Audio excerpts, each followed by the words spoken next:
آج کی کہانی صرف ایک ڈرونی داستان نہیں بلکہ ایک ایسی بددعا کا قصہ ہے جو نسلوں کا پیچھا کرتی رہی۔ اگر آپ اکیلے بیٹھے ہیں، یہ کہانی سن رہے ہیں تو پہلے اپنے آس پاس ذرا نظر دوڑائیں، کہیں کوئی سانس آپ کے کان کے بالکل پاس تو نہیں چل رہی۔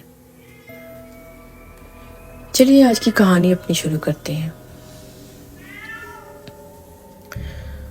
بدین کے ایک سنسان گاؤں میں ایک پرانی بسیدہ حویلی کھڑی تھی۔ لوگ اسے مہک محل کہتے تھے۔ کہا جاتا تھا کہ اس حویلی پر ایک ناگن کی بددعا پڑی ہوئی ہے۔ صدیوں پہلے ایک نوجوان سکندر جنگل میں شکار کر رہا تھا۔ اس نے غلطی سے ایک ناگن کو مار دیا۔ وہ عام سانپ نہیں بلکہ دیو ناگ قبیلے کی تھی۔ مرتے وقت ناگن نے ایک لرزتی آواز میں کہا، میں تمہاری آنے والی نسلوں کو چین سے نہیں جینے دوں گی۔